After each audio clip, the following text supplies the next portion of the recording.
পুরো নাম। প্রাণীরা কোন শক্তির উপর নির্ভর? আলোর প্রতিসরণ কি? চৌম্বক ক্ষেত্র বলতে কি বোঝো? জীবাশ্ম জ্বালানির ব্যবহার কমানো দরকার কেন? চৌম্বক পদার্থ কাকে বলে? সো প্রশ্নগুলো দেখতে পাচ্ছ এমসিকিউ টাইপের আছে। প্রথমে যে আলোর বিচ্ছুরণ কে আবিষ্কার করেন? তোমরা অবশ্যই সায়েন্সের চ্যাপ্টারে পড়েছো এবং এখন রিভিশন দিচ্ছ যে আলোর বিচ্ছুরণ আবিষ্কার করেন কে? গ্যালিলিও, নিউটন, স্যাডউইক না সত্যেন্দ্রনাথ বোস? দেখো সত্যেন্দ্রনাথ বোস তো হবেই না, স্যাডউইক তো হবেই না, অন্য নাম।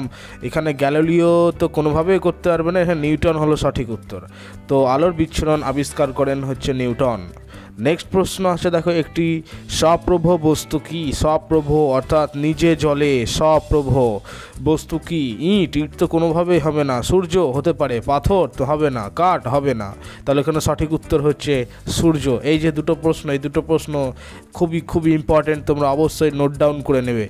মেরুজ্যোতির কারণ কি? পৃথিবীর পরিবেশে দূষণ, পরিবেশের উষ্ণতা বৃদ্ধি, পৃথিবীতে যে কারণে বজ্রপাত হয়, আর পৃথিবী একটি বিরাট চৌম্বক, তার প্রভাব। কিসের কারণে মেরুজ্যোতি দেখা দেয়? মেরুজ্যোতিটা হয় পৃথিবী যেহেতু একটি বিরাট চুম্বক, তার প্রভাবে মেরুজ্যোতি সৃষ্টি হয়। মেরুজ্যোতি নিয়ে অন্য একটি ভিডিও তৈরি করা হয়েছে, তোমরা যদি জানতে চাও যে মেরুজ্যোতি কী ডিটেলসে, তো তোমরা অবশ্যই চ্যানেলে গিয়ে দেখে নিতে পারো। তো নেক্সট প্রশ্ন তো দেখো, যে ইলেকট্রিক বাল্বের যে ফিলামেন্ট, তোমরা জানো যে বাল্বের মধ্যে একটি ফিলামেন্ট থাকে। তো ইলেকট্রিক বাল্বের মধ্যে যে ফিলামেন্টটা যেটা তৈরি হয় সেটা কিসের? এটা ভেরি ইম্পর্টেন্ট প্রশ্ন, 5 স্টারওয়ালা প্রশ্ন। যে কিসের মানে ফিলামেন্টটা তৈরি হয় কি দিয়ে? কিসের তৈরি এটা? টাংস্টেনের, তামা, লোহা না নাইক্রন? নাইক্রম বলে তো কিছু হয় না, নাইক্রম হবে না, এখানে তামাও হবে না, লোহা তো কোনোভাবেই জ্বলবে না, ফিলামেন্ট থাকে। তো সেখানে সঠিক উত্তরটি হবে যে টাংস্টেন। তোমরা অবশ্যই মনে রাখবে টাংস্টেন ফিলামেন্ট তৈরি হচ্ছে এখানে। ইলেকট্রিক বাল্বের ফিলামেন্টটা তৈরি হয় টাংস্টেন থেকে। তো দুটো প্রশ্ন এবং আগের দুটো প্রশ্ন, 4টে প্রশ্ন অর্থাৎ এমসিকিউ, এটা খুবই ইম্পর্টেন্ট, তোমরা অবশ্যই ভালো করে মনে রাখার চেষ্টা করো। হ্যাঁ, বন্ধুদের কাছে একবার এর ফাঁকে একটু বেশি করে শেয়ার করে দাও এবং ভিডিওটি লাইক করে দাও, কেমন? চলো আবার এগোনো যাক। পরিবেশ বান্ধব শক্তি নয় কোনটি? পরিবেশ বান্ধব শক্তি নয় কোনটি? সৌরশক্তি, মাটির নিচের তাপশক্তি, দৈব শক্তি, জীবাশ্ম তেল থেকে পাওয়া শক্তি, কোনটি হতে পারে? এখানে তোমরা দেখতে পাচ্ছ যে একটি বড় এমসিকিউ রয়েছে, জীবাশ্ম তেল থেকে পাওয়া শক্তি এটি হবে, তা না। এইভাবে উত্তর তোমরা করবে না, কারণ অনেক সময় দেখা যায় যে বড় এমসিকিউ এর বড় যেই উত্তরগুলো থাকে সেগুলো সবসময় সঠিক হয় না। দেখা গেল ছোট একটি উত্তরও সঠিক হতে পারে। তোমরা এমসিকিউ কোনোভাবে হ্যাক করবে না, এ নিয়ে বলা হয়েছে অনেকবার, আরও একবার তোমাদের বলে দেওয়া হলো। তো এখানে সঠিক উত্তর হচ্ছে, যে দেখতে পাচ্ছ যে জীবাশ্ম তেল থেকে পাওয়া শক্তি, এখানে সৌরশক্তি হবে না, মাটির নিচে তাপশক্তি, দৈব শক্তি তো হবেই না। তো এখানে সঠিক উত্তর হবে জীবাশ্ম তেল থেকে পাওয়া শক্তি। নেক্সট প্রশ্ন আছে দেখো, যে কাণ্ডের যে জায়গা থেকে শাখা বা পাতা বেরোয়, সেই জায়গাটিকে কি বলা হয়? পর্ব বলা হয়, কক্ষ বলা হয়, পর্বমধ্য বলা হয়, না বিটপ বলা হয়? এটা লাইফ সায়েন্স থেকে প্রশ্ন। দেখো তোমরা জানি অবশ্যই পারবা এটা উত্তর। হ্যাঁ, পর্ব থেকে হয়, পর্ব বলা হয়, তো সেই জায়গাটার নাম হলো পর্ব। নেক্সট প্রশ্ন আছে, একটি বাক্যে উত্তর। প্রথম প্রশ্ন আছে যে আপতিত রশ্মি ও অভিলম্বের মধ্যবর্তী কোণকে কি বলা হয়? উত্তর এক কথায় উত্তর দিতে যেহেতু হবে, 1 নম্বরের প্রশ্নের মান, সেহেতু উত্তর দিতে হবে যে আপতিত রশ্মি, পূর্ণবাক্যে উত্তর দিতে হবে তোমাদেরকে। ও অবিলম্বের মধ্যবর্তী কোণকে বলা হয় আপাতন কোণ বলা হয়। নেক্সট প্রশ্ন আছে দেখো, চৌম্বক পদার্থ কাকে বলে এবং এই চৌম্বক পদার্থের উদাহরণ দাও। তো উত্তর তোমাদেরকে যেটা লিখতে হবে, যেটার জন্য তোমরা ফুল মার্কস পাবে, সেটা হলো যে সকল পদার্থ চুম্বক দ্বারা আকৃষ্ট হয় তাদের চৌম্বক পদার্থ বলে। তোমরা অবশ্যই চৌম্বক দেখেছো বা নিয়ে ছোটোবেলায় অনেক খেলা করেছো বা এখনও খেলা করছো। তো সেই চৌম্বক যেটা নিয়ে আমরা জানি, যেটা সম্পর্কে আমাদের জানা আছে, সেই চৌম্বক পদার্থ কাকে বলে? না যে সকল পদার্থ, অর্থাৎ যে সকল পদার্থ চৌম্বক দ্বারা আকৃষ্ট হয়। তুমি লোহার কাছে চুম্বক ধরো, দেখো সেটে যাবে। কেন সাটে? কারণ সেটা লোহা হলো চৌম্বক পদার্থ। নিকেলের কাছেও তাই, কোবাল্ট একই ব্যাপার। এগুলো হলো সব উদাহরণ, এরা হলো চৌম্বক পদার্থ, কারণ এরা চৌম্বক দ্বারা আকৃষ্ট হয়। তুমি নিশ্চয়ই কাঠের সঙ্গে চৌম্বকের মানে কাঠে আকৃষ্ট হয় না, কারণ কাঠে তো সাটবে না। হ্যাঁ, বা প্লাস্টিক, এগুলো চৌম্বকীয় পদার্থ নয়। এগুলো এমসিকিউ টাইপ থাকতে পারে যে চৌম্বকীয় পদার্থের উদাহরণ হলো এই বলে, সেই কারণে তোমাদের বললাম। তো চৌম্বকীয় পদার্থ কাকে বলে? যে সকল পদার্থ চুম্বক দ্বারা আকৃষ্ট হয় তাদের চুম্বক পদার্থ বলে, যেমন লোহা, নিকেল, কোবাল্ট ইত্যাদি। নেক্সট প্রশ্ন দেখো, এলইডির পুরো নাম কি? এলইডির পুরো নাম, এটা ভেরি ইম্পর্টেন্ট প্রশ্ন, খুবই ইম্পর্টেন্ট প্রশ্ন, এটা তোমাদেরকে মনে রাখতেই হবে। তোমরা চাইলে এটা বাংলাতেও লিখতে পারো বা তোমরা ইংলিশেও লিখতে পারো, কোনো সমস্যা নেই। এলইডির পুরো নাম কি? এলইডির পুরো নাম হলো লাইট এমিটিং ডায়োড, বা লাইটিং এমিটিং হয় না, এখানে ভুল লেখা আছে টাইপিং মিস্টেকের কারণে, এটা হবে লাইট এমিটিং ডায়োড। ভালো করে মনে রাখো, light emitting diode, light emitting diode, তোমরা এটা বাংলাতেও লিখে নিতে পারো। নেক্সট প্রশ্ন আছে যে প্রাণীরা পরোক্ষভাবে কোন শক্তির ওপর নির্ভরশীল? প্রাণীরা পরোক্ষভাবে কোন শক্তির ওপর, আমরা কোন শক্তির ওপর নির্ভরশীল বেশি হই? সৌরশক্তির ওপর, সূর্যের যে আলো, সৌরশক্তি, সূর্য শক্তি, সেই সৌরশক্তির ওপর আমরা নির্ভরশীল। নেক্সট প্রশ্ন আছে যে পাইন গাছের মূলে যে অণুজীব বাস করে তার নাম কি? পাইন গাছের মূলে যে অণুজীব থাকে, খুব ক্ষুদ্র জীব, দেখতে পাওয়া যায় না চোখে, তার নাম হলো মাইকোরাইজা। মাইকোরাইজা, ভালো করে মনে রাখবে, তার নাম হলো মাইকোরাইজা। পাইন গাছের মূলে যে অণুজীব বাস করে তার নাম হলো মাইকোরাইজা, ভালো করে শুনে রাখো। তোমরা যদি এইভাবে শুনতে থাকো একভাবে, তো দেখবে তোমাদের প্রশ্ন উত্তর কখন মুখস্থ হয়ে গেছে, তোমরা নিজেরাই উত্তর দিতে পারছো। নেক্সট প্রশ্নতে আসা যাক এবার। এই প্রশ্নটা হলো একটু বড় প্রশ্ন। তো প্রশ্নটা হলো কি না, সুছিদ্র ক্যামেরায় ছিদ্র বড় হলে প্রতিকৃতি অস্পষ্ট হয় কেন? এটা হচ্ছে তোমাদের বড় প্রশ্ন। বড় প্রশ্ন, একটু বড়ভাবে উত্তর লিখতে হবে, তবে কিন্তু নাম্বার পাওয়া যাবে, ছোটোভাবে লিখলে কিন্তু চলবে না। উত্তর তোমরা এইভাবে লিখতে পারো, এখানে সহজভাবে লেখা আছে যে সুছিদ্র ক্যামেরায় ছিদ্র বড় হলে প্রতিকৃতি অস্পষ্ট হয়, কারণ একটি বড় ছিদ্রকে অসংখ্য ক্ষুদ্র ক্ষুদ্র একক ছিদ্রের সমষ্টি হিসেবে কল্পনা করা যায়।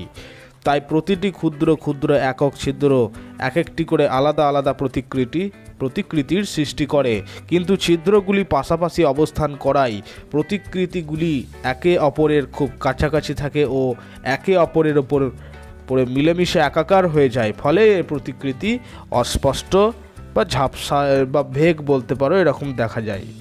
আশা করি তোমরা বুঝতে পেরেছো এবং খুব সহজে লেখা আছে।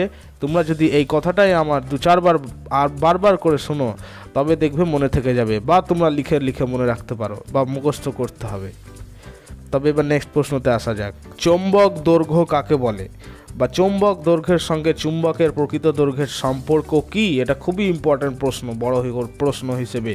তো উত্তর তোমরা যেভাবে লিখবে যে কোনো চুম্বকের মেরু দুটির মধ্যবর্তী রৈখিক দূরত্বকে ওই চুম্বকের চৌম্বক দৈর্ঘ্য বলে। কোনো চুম্বকের মেরু দুটির মধ্যবর্তী রৈখিক দূরত্বকে ওই চুম্বকের চৌম্বক দৈর্ঘ্য বলে। আর চুম্বক দৈর্ঘ্যের সঙ্গে চুম্বকের প্রকৃত দৈর্ঘ্যের সম্পর্ক কি? এটার উত্তর এইখানে যে সাধারণত কোনো চুম্বকের চৌম্বক দৈর্ঘ্য চুম্বকের প্রকৃতি দৈর্ঘ্যের 86%, অর্থাৎ অ্যাপ্রক্সিমেটলি 85% হয়, অর্থাৎ চুম্বকের দৈর্ঘ্য ইকুয়াল টু 0.86 ইন্টু চুম্বকের প্রকৃত দৈর্ঘ্য। এই যে ফর্মুলা চুম্বকের দৈর্ঘ্যের, এটা কিন্তু তোমাদের খুব ভালোভাবে মনে রেখে দিতে হবে। বৈদ্যুতিক ইস্ত্রিতে নাইক্রোম তার ব্যবহারের সুবিধা কি? এটা কিন্তু আরও ইম্পর্টেন্ট প্রশ্ন। আজকের যে প্রশ্নগুলো তোমাদের জন্য আনা হয়েছে সেগুলো কিন্তু খুবই ইম্পর্টেন্ট সাজেশান, তোমরা কিন্তু বুঝতেও পারছো না। যদি তোমরা ঠিকভাবে না পড়ো, পরীক্ষায় গিয়ে কিন্তু প্রচণ্ড মিস করবে। তাই তোমাদেরকে একটা কথা বারবার বলে রাখি, তোমরা অবশ্যই এগুলোকে নোট ডাউন করো, বারবার করে দেখো, তোমাদের অবশ্যই মুখস্থ হয়ে যাবে আশা করি। তো দেখো এখানে যে বৈদ্যুতিক ইস্ত্রিতে নাইক্রোম তারের ব্যবহারের সুবিধা কি?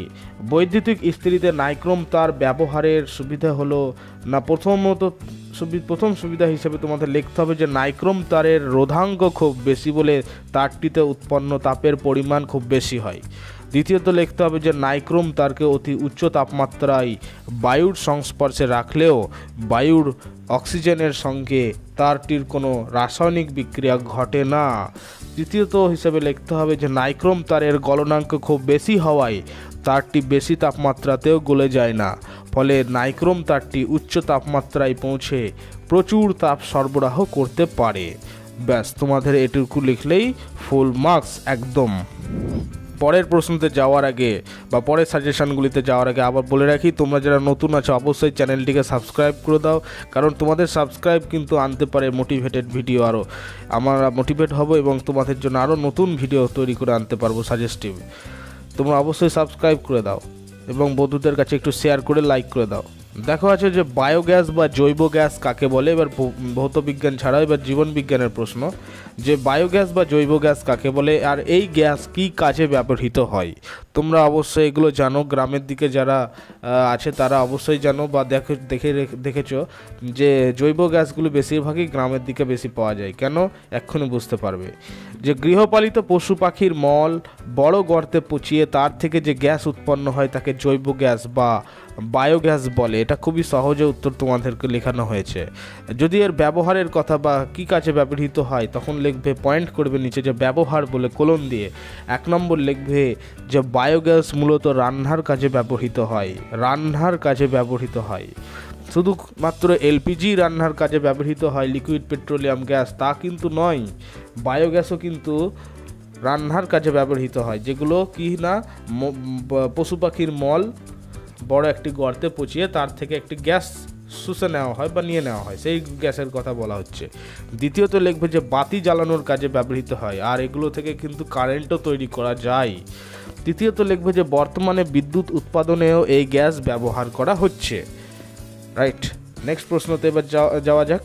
একটি আদর্শ মূলের কটি অংশ ও কী কী? একটি আদর্শ মূলের কটি অংশ ও কী কী? একটি আদর্শ মূলের জানোই তোমরা যে 4টি অংশ হয়। কি কি? একটা মূলত্র অঞ্চল, একটা বর্ধনশীল অঞ্চল, একটি মূলরোম অঞ্চল, একটি স্থায়ী অঞ্চল। একটি মূলত্র অঞ্চল, বর্ধনশীল অঞ্চল, মূলরোম অঞ্চল, স্থায়ী অঞ্চল। ভালো করে শুনে রাখো যে আদর্শ মূলের 4টি অংশ, মূলত্র অঞ্চল, বর্ধনশীল অঞ্চল মূলরোম অঞ্চল আর হলো স্থায়ী অঞ্চল। বারবার করে শুনলে কিন্তু মুখস্থ হয়ে যাবে। এরপরেও আমি আবার তোমাদের জন্য এমসিকিউ এনেছি। প্রথমত, যে সমতল আয়নার সঙ্গে 60 ডিগ্রি কোণে, 60 ডিগ্রি কোণ তোমরা অবশ্যই এঁকেছ জ্যামিতিতে, তো 60 ডিগ্রি কোণে ওই আয়নার ওপর আলোক রশ্মি আপতিত হলে যে প্রতিফলন কোণ হবে সেটা কত ডিগ্রি কোণ হবে? অবশ্যই 60 ডিগ্রি হবে। তোমরা দেখতে পারো এটা টেস্ট করে একবার। তো নেক্সট প্রশ্ন আছে, দেখো আকাশের রংধনুর আসলে সূর্যের সাদা আলোর কি? এটাকে বলছে বিচ্ছুরণ, প্রতিফলন নয়, প্রতিসরণ নয়, প্রতিবিম্ব গঠনের প্রকৃত ঘটনাও নয়, এটা হলো একটি বিচ্ছুরণ বলা হয়। তোমরা লাইফ বা ফিজিক্যাল সায়েন্সে দেখবে, ফিজিক্যাল সায়েন্সের বইয়ে মানে ভৌতবিজ্ঞানের চ্যাপ্টারে এটা ভালো করে বুঝিয়ে দেওয়া আছে বিচ্ছুরণের চ্যাপ্টারে, যে আকাশের রংধনু আসলে সূর্যের সাদা আলোর একটা বিচ্ছুরণ মাত্র। নেক্সট প্রশ্নতে যাওয়া যাক এবার। বাল্বের যে অংশ আলো দেয় সেটাকে কি বলে? একটু আগে কিন্তু আমরা বললাম যে ফিলামেন্ট কি দিয়ে তৈরি হয়, অতএব ফিলামেন্ট কিন্তু বাল্বে থাকে। তো বাল্বের যে অংশ আলো দেয় সেটাকে কি বলে? ফিলামেন্ট বলে। কাঁচ তো বলে না, কাঁচ তো একটা প্রোটেক্টর মাত্র। তামার মোটা তারও হবে না, নাইক্রোম হবে না, ফিলামেন্ট হবে এটার সঠিক উত্তর। নেক্সট প্রশ্ন আছে যে ফুলের যে অংশটি বীজে পরিণত হয়, ফুলের যে অংশটা বীজে পরিণত হয় সেটাকে কি বলা হয়? গর্ভদণ্ড, ডিম্বাশয়, ডিম্বক না গর্ভমুণ্ড? এটা সঠিক উত্তর হবে যে ডিম্বক। মৃদভেদী উদ্ভিদ বা অঙ্কুরোদ্গম, মৃদভেদী অঙ্কুরোদ্গম দেখা যায় কিসে? ছোলা, কুমড়ো, মটর না আম? কিসে দেখা যায় মৃদভেদী অঙ্কুরোদ্গম? মৃদভেদী অঙ্কুরোদ্গম দেখা যায় কুমড়োতে। মৃদভেদী অঙ্কুরোদ্গম দেখা দেয়। নেক্সট প্রশ্ন আছে যে কাণ্ডের যে জায়গা থেকে শাখা বা পাতা বেরোয়, তোমরা গাছ অবশ্যই দেখেছো যে কাণ্ডের যে জায়গাতে শাখা বা পাতা বেরিয়েছে সেই জায়গাটার নাম কি? একটু আগেই কিন্তু আমি এটা করিয়েছি, তোমরা অবশ্যই এটার উত্তর পারবে আশা করছি। তো এটার উত্তর হলো পর্ব। দেখতেই পারছো যে পর্ব আছে, কক্ষ হবে না, পর্ব মধ্য হবে না, বিটপ হবে না, এটার উত্তর হবে পর্ব, হবে সঠিক উত্তর। নেক্সট প্রশ্ন খুবই খুবই খুবই ইম্পর্টেন্ট, যে আলোর প্রতিসরণ কাকে বলে? আলোর প্রতিসরণ কাকে বলে? আলোর প্রতিসরণ কাকে বলে যদি দেয় পরীক্ষায় তো তোমরা একদম লিখে আসবে যে আলো এক মাধ্যম থেকে অন্য মাধ্যমে যাওয়ার সময় দুই মাধ্যমের বিভেদ তল থেকে সামান্য বেঁকে যাওয়ার ঘটনাকে বলা হয় আলোর প্রতিসরণ। আর নেক্সট প্রশ্ন আছে, দেখো চৌম্বক ক্ষেত্র বলতে কি বোঝো? এটাও ইম্পর্টেন্ট প্রশ্ন। তো উত্তর লিখবে যে অঞ্চল জুড়ে একটি চুম্বকের আকর্ষণ বা বিকর্ষণ ধর্ম থাকে সেই অঞ্চলকে চৌম্বক ক্ষেত্র বলা হয়। এই দুটো প্রশ্ন, একটি আলোর প্রতিসরণ আর একটা চৌম্বক ক্ষেত্র, এই দুটোর মধ্যে পরীক্ষায় দুটোই আসতে পারে, আবার যে কোনো একটা আসবেই। তো নেক্সট প্রশ্নতে এবার চলো দেখে নি আর কি সাজেশন তোমাদের জন্য আছে। অঙ্কুরোদ্গমের শর্তগুলি কি? অঙ্কুরোদ্গমের মানে কি শর্ত রয়েছে? অঙ্কুরোদ্গমের বাহ্যিক শর্ত বলতে কি কি আছে? উষ্ণতা আছে, আর্দ্রতা আছে, বায়ু বা অক্সিজেন।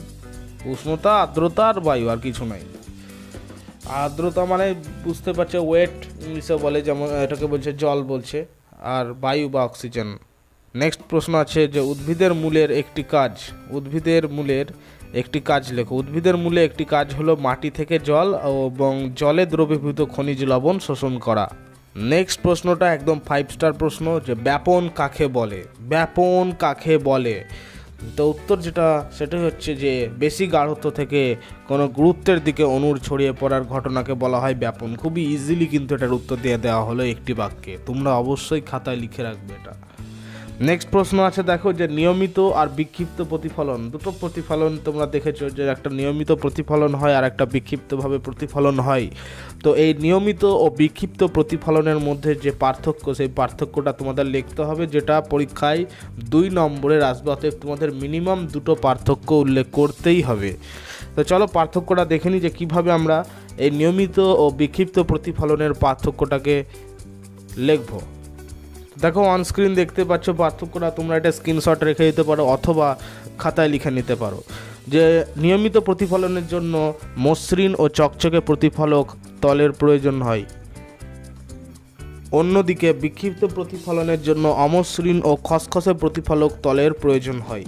দ্বিতীয় নম্বরে উল্লেখ করতে হবে যে নিয়মিত প্রতিফলনের ক্ষেত্রে প্রতিফলিত রশ্মিগুলি একটি নির্দিষ্ট দিকে প্রতিফলিত হয়, আর অন্যদিকে বিক্ষিপ্ত প্রতিফলনের ক্ষেত্রে প্রতিফলিত রশ্মিগুলি বিভিন্ন দিকে ছড়িয়ে পড়ে। তো এই ছিল তোমাদের পার্থক্য। কিন্তু এই পার্থক্যটা খুবই ইম্পর্ট্যান্ট, একটি পার্থক্য সাজেশন হিসেবে দেওয়া হয়েছে, এটা তোমাদেরকে অবশ্যই ভালো করে একদম মাইন্ডসেট করে নিতে হবে।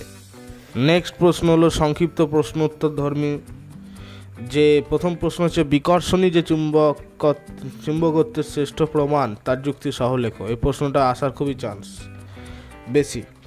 তো উত্তর হচ্ছে যে কোনো একটি দণ্ড চুম্বক কিনা তা বিকর্ষণের মাধ্যমে খুব সহজেই প্রমাণ পাওয়া যায়, এটুকু লিখতে হবে। তারপর প্রায় চেঞ্জ করে লিখতে হবে যে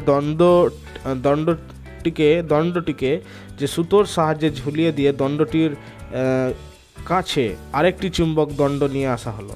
যদি দণ্ডটি চুম্বকটিকে আকর্ষণ করে তবে দুটো ঘটনা হতে পারে। কি কি ঘটনা দুটো দেখে নিই। প্রথমত, দণ্ডটি একটি চুম্বক পদার্থ যা চুম্বকটিকে আকর্ষণ করছে। আবার হতে পারে যে দণ্ডটি একটি চুম্বক পদার্থ এবং তাদের বিপরীত মেরু পরস্পরের কাছে এসেছে, ফলে আকর্ষণ হচ্ছে। ফলে আকর্ষণ থেকে প্রমাণ হয় না যে দণ্ডটি চুম্বক না চুম্বক পদার্থ। একদম ঠিক। আর যদি চুম্বক পদার্থটিকে দণ্ডটির কাছে নিয়ে আসার সঙ্গে সঙ্গে দণ্ডটি বিকর্ষিত হয়, তবে বুঝতে হবে অবশ্যই দণ্ডটি চুম্বক পদার্থ, কেননা চুম্বকের সমমেরু, তোমরা জানো চুম্বকের দুটো মেরু, একটা উত্তর মেরু একটা দক্ষিণ মেরু। তো চুম্বকের সমমেরু পরস্পরকে বিকর্ষণ করে, তাই নিঃসন্দেহে বলা যায় যে বিকর্ষণই চুম্বকত্বের প্রমাণ, অর্থাৎ প্রকৃত প্রমাণ। এই হলো একদম সঠিক উত্তর। যদি লিখতে পারো তবে একদম ফুল মার্কস দেবে। কিন্তু যাই হোক, এর পরের প্রশ্ন আছে যে তড়িৎ বর্তনী কাকে বলে? তড়িৎ বর্তনী কত প্রকার ও কী কী? এখানে দেখো যে ছোট প্রশ্ন বড় প্রশ্ন অনেক কিছুই ঢুকানো আছে একসঙ্গে। তড়িৎ বর্তনী কাকে বলে না, তড়িৎ উৎস, রোধ ও অন্যান্য তড়িৎ যন্ত্রাদি কোনো পরিবাহীর দ্বারা যুক্ত হয়ে যে বর্তনীর সৃষ্টি করে তাকে তড়িৎ বর্তনী বলা হয়। আর এই তড়িৎ বর্তনী হচ্ছে 2 প্রকার। একটি হলো উন্মুক্ত বর্তনী মানে ওপেন সার্কিট, যে আরেকটা হলো বদ্ধ বর্তনী বা ক্লোজড সার্কিট। দুটো, একটা open circuit, closed circuit. Open circuit কি, যে তড়িৎ বর্তনীর কোনো একটি প্রান্ত খোলা বা উন্মুক্ত থাকে তাকে বলা হয় ওপেন সার্কিট বা উন্মুক্ত বর্তনী। আর যে তড়িৎ বর্তনীর সকল প্রান্ত বদ্ধ বা বন্ধ থাকে তাকে বলা হয় বদ্ধ বর্তনী বা ক্লোজড সার্কিট। আশা করি তোমরা বুঝতে পেরেছো।